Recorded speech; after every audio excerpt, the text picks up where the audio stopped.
오늘 본문 말씀은 로마서 12장 15절 말씀입니다.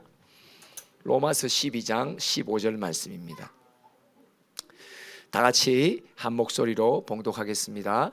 즐거워하는 자들과 함께 즐거워하고 우는 자들과 함께 울라. 한 번 더 시작.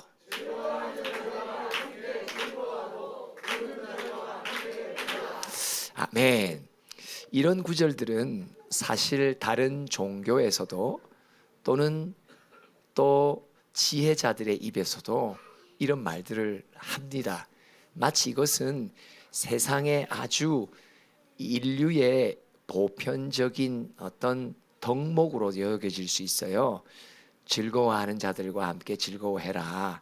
우는 자들과 함께 울라. 근데 이게 성경의 교훈은 엄청 다릅니다. 내용이. 자, 즐거워하는 자들 어떤 자들이에요? 12절을 읽어볼까요? 12절 시작. 소망 중에 즐거워하며 환난 중에 참으며 기도에 항상 힘쓰고. 여러분, 즐거워하는 자도 그렇고 그 앞에 보면 우는 자도 그렇고 상황이 어떤 상황이에요? 환난 속에 있는 성도들을 말하는 거예요. 즐거워하는 자들을 위해서 즐거워해라. 이 말이 그 집에 경사가 났대, 좋은 일이 있대, 그런 좋은 일이 있을 때 너도 함께 웃어줘라는 말을 하는 게 아니에요. 뭐예요? 환난 속에 있는 성도인데 그럼에도 불구하고 하늘에 소망을 품고 어떻게 그 환난에 위축되지 않고 119편거치 내가 하루에도 7번 찬양하리로다. 그런 자들과 함께 너도 함께 즐거워해라 이 뜻이에요. 맞습니다. 좋은 일이 일어난 가정에 네가 함께 즐거워해 주라는 말이 아니에요. 잔치집에 가서 함께 즐거워해 주라는 말이 아니에요. 어떻게 환난 중에도 소망을 잃지 않고 그가 주 안에서 기뻐할 때에 너도 함께 기뻐해라. 이 말이 무슨 말일까요? 너도 동일한 환난 속에 있지 않냐. 빌립보서 한번 봅니다. 빌립보서 1장 30절 한번 읽어봅시다. 29절 30절 읽어봅시다. 시작. 그리스도를 위하여 너희에게 은혜를 주신 것은 다만 그를 믿을 뿐 아니라 또한 그를 위하여 고난도 받게 하려 하심이라. 너희에게도 그와 같은 싸움이 있으니 너희가 내 안에서 본 바요 이제도 내 안에서 들은 바라. 지금 빌립보 교회하고 교통을 하는 사도 바울이 뭐라고 하냐니까 내가 겪고 있는 환난 너희도 동일하게 겪고 있다고. 그러면서 이 서신을 통해서 뭐라고 말합니까? 3장 1절을 볼까요? 시작. 그러므로 너희 형제들아 주 안에서 기뻐하라.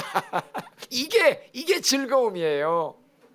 이게 로마서 12장 15절에 있는 즐거움이에요. 환난 중에 있지만 온갖 고난 중에 있지만 예수의 소망 속에서 오늘도 그 심령 속에 주님이 주신 하늘의 기쁨이 있단 말이에요. 그런데 너도 함께 기뻐하라는 말은요, 이게 무슨 뜻일까요? 오히려 그의 기쁨에 네가 영향을 받아라는 뜻이에요.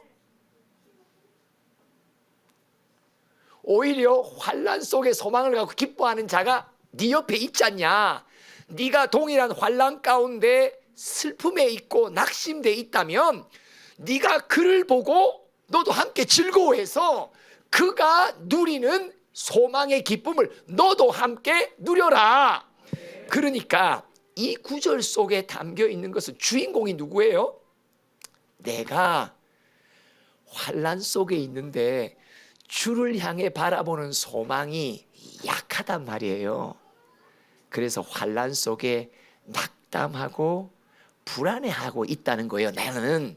근데 내 옆에서 사막과 광야에서 막 기뻐하고 막 이러니까 이 사람의 즐거움을 네가 갖고 와서 기쁨을 갖고 와서 너도 힘을 얻어라 이 뜻이란 말이에요. 할렐루야. 맞습니다. 그뿐 아니라 또 거꾸로 뭐예요? 그래, 그가 기뻐할 때 네가 그 기쁨에 함께 동참함으로 복음의 한 가족됨을 네가 경험하게 될 거라고.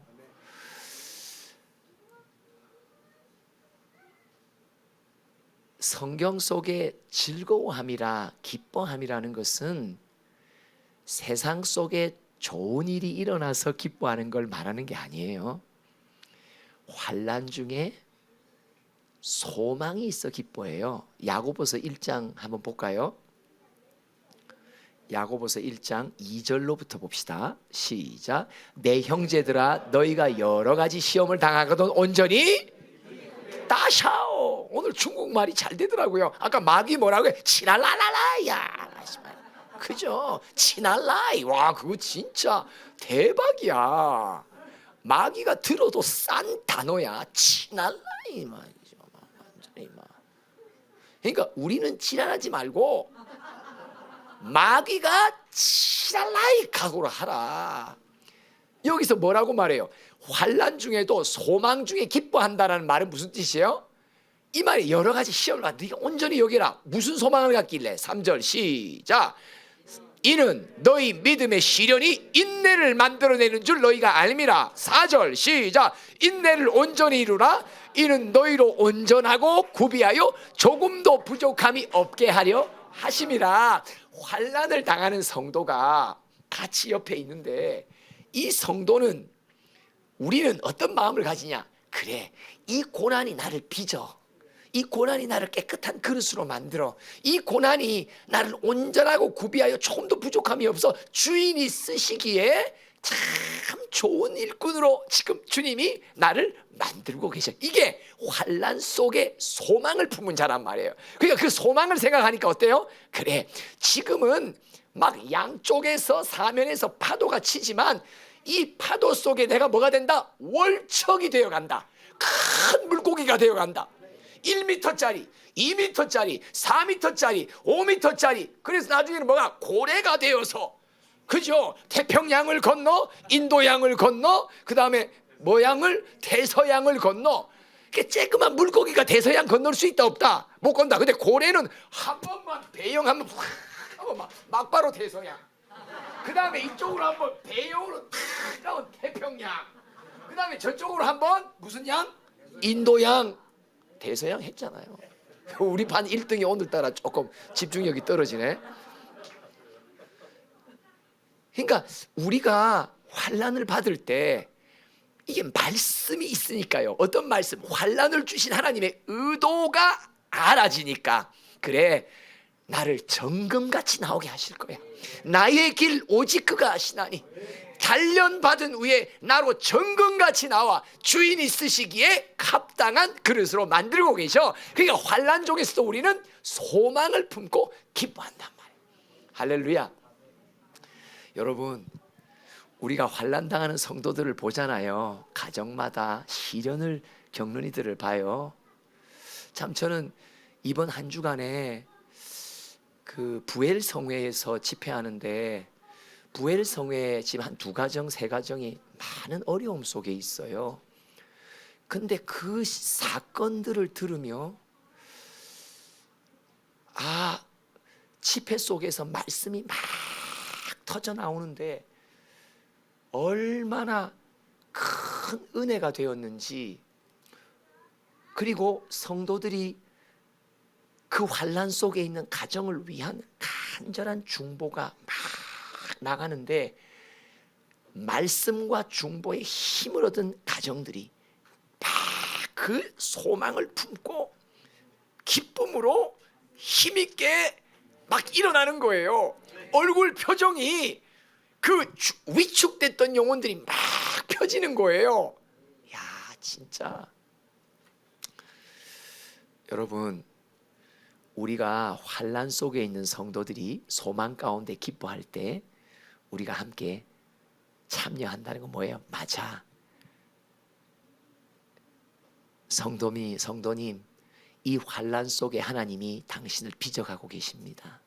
아름답게 빚으실 것입니다. 온전하고 굽이 잘 될 수 있도록 빚으실 것입니다. 그래서 힘을 주며 함께 완성을 향한 소망을 품고 함께 기뻐하는 거예요. 미리 기뻐하는 거예요. 그죠?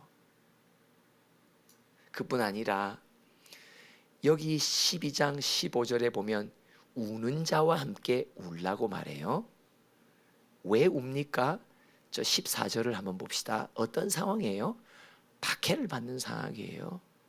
참 억울함을 당하는 상황이에요. 비방을 당해요. 여러분, 박해 가운데 제일 어려운 게 뭐예요? 근거 없이 조롱당하는 거예요. 우리 이런 거 경험하잖아요.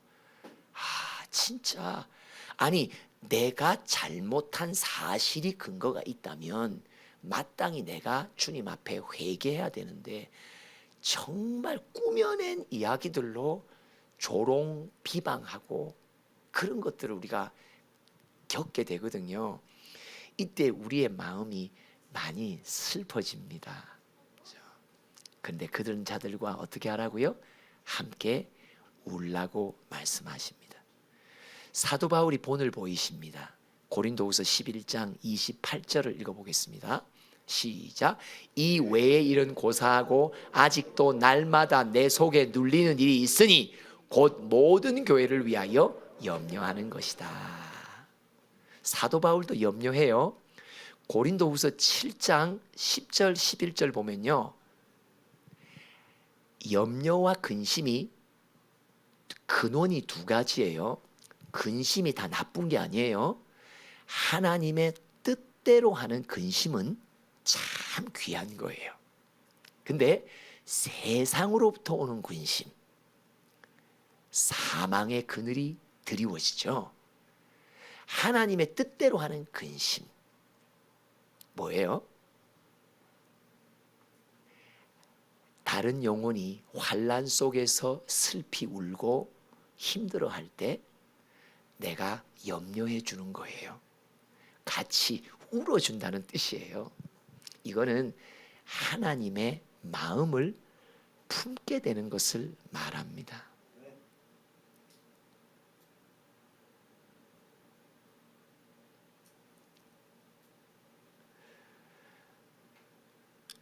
환난 속에 있는 성도들 간에 환난 중에서 참 힘겨워할 때 판단하지 않고 왜 믿음이 그거밖에 안 되냐고 판단하지 않고 그의 연약한 믿음 속에서는 이 환난의 무게가 너무 과하구나.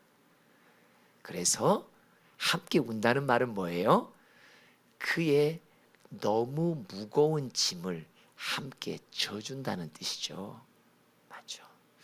제가 이번에 참 주님 앞에 회개했던 게 뭐냐, 김철호 목사님 어머님이 갑자기 식당에서 내려오다 계단에서 넘어지셔서 고관절이 깨졌어요.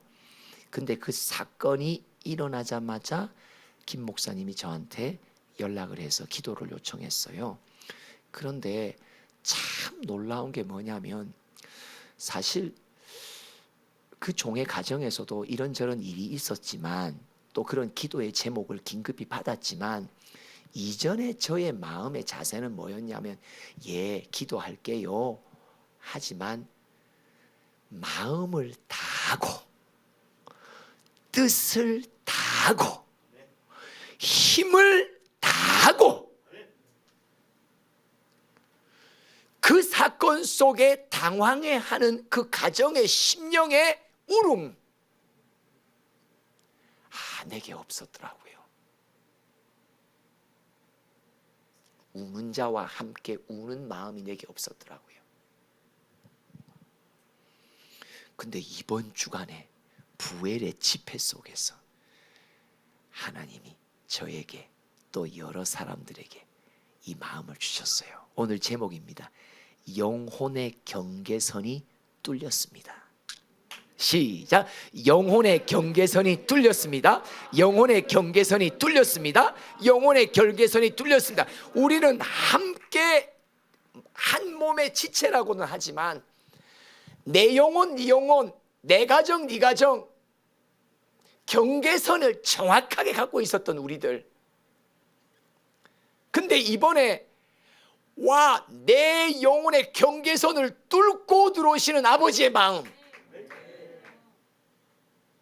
그 가정이 그 사건 앞에서 어떤 마음일까? 그 어머니 권사님, 부군 되시는 집사님, 일의 할아버지시죠. 토요일 날 부재중 전화가 떴어요. 그래서 급히 연락을 드리니까 통화를 하는데 이 할아버지의 마음이, 이분이 또 고관절 수술을 몇 년 전에 하셨는데 이게 엄청 고통스러웠었단 말이야. 그러니까 자기 아내가 그 수술과 그 회복의 과정을 겪을 생각을 하니 이 할아버지의 마음이 너무 불안했던가 봐요. 그리고 이게 남편들은요, 나이가 들면요, 이 부인 의지를 엄청 많이 의존되어 있거든요. 그 연세가 되면요 80대잖아요. 그러니 이 할아버지가, 권사님은 병원에 가 있고 자식들은 다 병원에 가 있고 혼자 집에서 계시는데 너무 마음이 불안했나 봐요. 그러니까 얼마나 답답하면 저 같은 사람한테 연락하겠어요. 연락을 주셨어요. 그래서 제가 연락을 했어요. 근데 신기하죠. 통화를 하는데 그 할아버지의 심령 속에 들어있는 두려움과 불안이 내 안에 막 느껴지는데, 와, 진짜 내 평생 처음으로 영혼의 경계선이 뚫렸다라니까. 그래갖고는 막 그 집사님 위해서 함께 기도하는데 집사님의 그 마음에 막 새로운 힘이, 새로운 용기가 막 오고 평안을 막 주시고, 그리고 그 다음날 또 권사님하고 또 그 들어가시기 전에 수술 들어가서 전화하는데, 와, 이 권사님의 현재의 심령의 상태가 막 나한테 깨달아지기 시작하고 그 마음이 내 안에 들어오는데 영혼의 경계선이 무너졌구나, 영혼의 경계선이 뚫렸구나. 아버지가 그 영혼을 향한 마음이 내 마음으로 확 들어오는 게 아버지의 마음을 자녀에게로, 자녀의 마음을 아버지에게로. 할렐루야. 영혼의 경계선이 뚫렸습니다. 3창 시작. 영혼의 경계선이 뚫렸습니다. 할렐루야. 이거요. 이게 중보자의 마음이라는 게 이런 거구나. 나는 지난 세월 중보한다 했지만 중요한 게 뭐냐? 마음이 뚫리지 않은 거예요. 내 마음의 경계선이 그의 마음과 하나님의 마음으로 뚫리질 않았었구나. 그러니 그 영혼의 지금 그 사건 속에 김철호 목사님 가정이 어떤 마음일지 신기하죠. 하나님이 그들의 마음의 형편을 정확히 알고 계셔갖고 그들의 마음을 굳세고 믿음으로 붙들려 주시는 메시지를 저한테 4일, 이틀 동안 계속 주시는데, 이 메시지가 나가는데 막 그 가정, 이 가정이 막 살아나기 시작하는데, 힘을 얻고 살아나는데, 할렐루야. 와, 제목이 뭐가 나오냐? 짐이 아니라 힘입니다. 어머니가 병원에 입원하고 고관절 수술하는 것을 짐이라고 생각하지 마십시오. 그 어머니는 이 가정의 가문에 흐르는 저주의 고리를 끊기 위해 그 자신이 그의 몸의 고통을 통해서 지금 싸우고 있는 중입니다. 이것은 이 가문을 새롭게 복음으로 일으키기 위한 힘의 사건입니다. 와, 그래서 어젯밤에는 또 역풍이 순풍이 된다고, 짐이 힘이 될 거라고 막 선포가 나오는데, 막 김철우 목사님하고 그 가족들이 막 힘을 얻어가지고 그냥. 근데 또 놀라운 게요, 이 권사님하고 이 집사님 내외분이, 할아버지 할머니가 더 이 예배를 계속 이걸 보나봐. 그래 놓으니까 병상에서도 이 메시지를 통해서 그렇구나. 저하고도 통화하는데 권사님이, 목사님 제가 또 짐이 되어드려서 너무 죄송해요. 근데 그날 밤 제목이 뭐예요? 짐이 힘이 됩니다. 권사님이 그 말씀을 듣더니 내가 우리 자식들에게 짐이 되는 게 아니구나. 오히려 우리 자식들에게 시온의 대로가 되기 위해 나는 내 몸의 고통을 통해, 여러분 지금 세빈이가 그거잖아요. 세빈이가 온몸의 고통으로 지금 얼마 못 사는 고통을 겪으면서 지금 그 가문에 흐르는 모든 죄의 고리를 끊어내고 아버지의 심령과 저 같은 사람의 심령 속에 사명의 불을 불러주고 다음 세대를 향한 눈물을 주시고, 이거는 짐이 아니에요. 힘이에요. 할렐루야. 그러니 권사님이 또 그 메시지 줄 때니 내가 짐이 아니네. 내가 우리 가문을 복음화시키는 힘이네. 그래서 환난도 잘 겪어나가야 되겠네. 소망 중에 기쁨으로 가야 되겠네. 감사해야 되겠네. 와, 그냥 막 이 부흥의 불길이 올라온단 말이에요. 야, 이게 중보자의 마음이구나. 제가 이번에 처음으로 그걸 깨달았어요. 그러더니 제목이 딱 오는데 영혼의 경계선이 뚫렸다. 영혼의 경계선이 뚫렸다. 네가 누군가를 중보하려면 네 영혼의 경계선이 뚫리지 않으면 다른 영혼을 위해 중보할 수 없다고. 그들이 어떤 심령 속의 상태에 있는지 네가 그 마음을 모른다고. 하나님의 마음이, 그의 마음을 알고 그의 마음을 아시는 하나님의 마음이 내 마음 속에 들어와 하나님과 하나님 안에서 나와 그 사이에 영혼의 경계선이 뚫린단 말이에요. 모든 영광 하나님. 앞서서 영혼의 경계선이 뚫린 선배님들, 또 이제 뚫리고 있는 나, 또 앞으로 뚫리게 될 또 여러 사명자들을 축복합니다. 우리 찬양으로 함께 기도하겠습니다.